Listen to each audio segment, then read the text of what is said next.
दोस्तों, आज हम इस वीडियो में लेकर के आए हैं एकलव्य की गुरु भक्ति।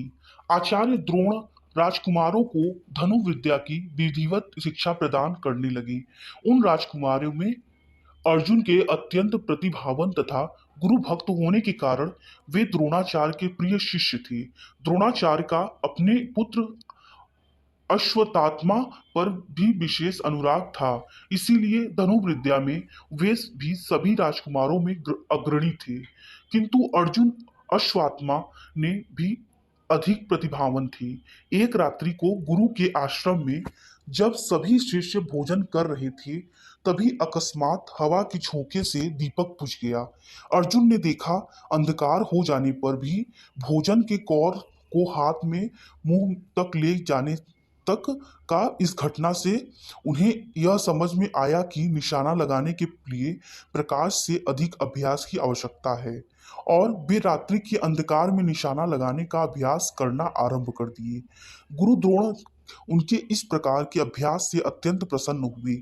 उन्होंने अर्जुन को धनुर्विद्या के साथ ही साथ गदा, तोमर, तलवार आदि शास्त्रों के प्रयोग में निपुण कर दिया।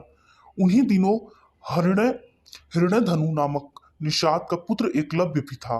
धनुर्विद्या सीखने के उद्देश्य से द्रोणाचार्य के आश्रम में आया, किंतु निम्न वर्ण का होने के कारण द्रोणाचार्य ने उसे अपना शिष्य बनाना स्वीकार नहीं किया। निराश होकर एकलव्य वन में चला गया। उसने द्रोणाचार्य की एक मूर्ति बनाई और उस मूर्ति को गुरु मानकर धनुर्विद्या का अभ्यास करने लगा। एकाग्रचित हो से साधना करते हुए अल्पकाल में ही वह धनुर्विद्या में अत्यंत निपुण हो गया। एक दिन सारे राजकुमार गुरु द्रोणा के साथ आखेट के लिए उसी वन में गए, जहां पर एकलव्य आश्रम बनाकर धनुर्विद्या का अभ्यास कर रहा था। राजकुमारों का कुत्ता भटक कर एकलव्य के आश्रम में जा पहुंचा। एकलव्य को देखकर वह भौंकने लगा। इससे क्रोधित होकर एकलव्य ने उस कुत्ते पर अपना बाण चलाकर उसके मुंह को बाणों से भर दिया। एकलव्य ने इस कौशल बाण चलाए थे कि कुत्ते को किसी प्रकार की चोट नहीं लगी, किंतु बाणों से बिंध जाने के कारण उसका भौंकना बंद हो गया।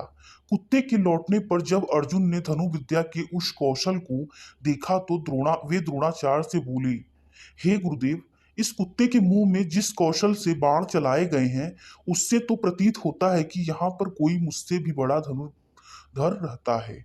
अपने सभी शिष्यों को लेकर द्रोणाचार्य एकलव्य के पास पहुंचे और पूछे, हे वत्स, क्या ये बाण तुम्ही ने चलाई है? एकलव्य के स्वीकार करने पर उन्होंने पुनः प्रश्न किया, तुम्हें धनुर्विद्या की शिक्षा देने वाले कौन हैं? एकलव्य ने उत्तर दिया, गुरुदेव, मैंने तो आपको ही गुरु स्वीकार करके धनुर्विद्या सीखी है। इतना कहकर उसने द्रोणाचार्य की उनकी मूर्ति के समक्ष ले जाकर खड़ा कर दिया। द्रोणाचार्य ने चाहते थे कि कोई अर्जुन से बड़ा धनुर्धारी बन पाए। वे एकलव्य से बोले, यदि मैं तुम्हारा गुरु हूं तो तुम्हें मुझको गुरु दक्षिणा देनी होगी। एकलव्य बोला, गुरुदेव, गुरु दक्षिणा के रूप में आप जो भी मांगेंगे मैं देने के लिए तैयार हूँ। इस पर द्रोणाचार्य ने एकलव्य से गुरु दक्षिणा के रूप में उसके दाहिने हाथ की अंगूठे की मांग की। एकलव्य ने सहर्ष अपना अंगूठा दे दिया। इस प्रकार एकलव्य अपने हाथ से धनुष चलाने में असमर्थ हो गया, तो अपने पैरों से धनुष चलाने का अभ्यास करना आरंभ कर दिया। दोस्तों, यह कहानी यहीं पर खत्म करते हैं। अगला कहानी हम फिर जल्दी लाएं।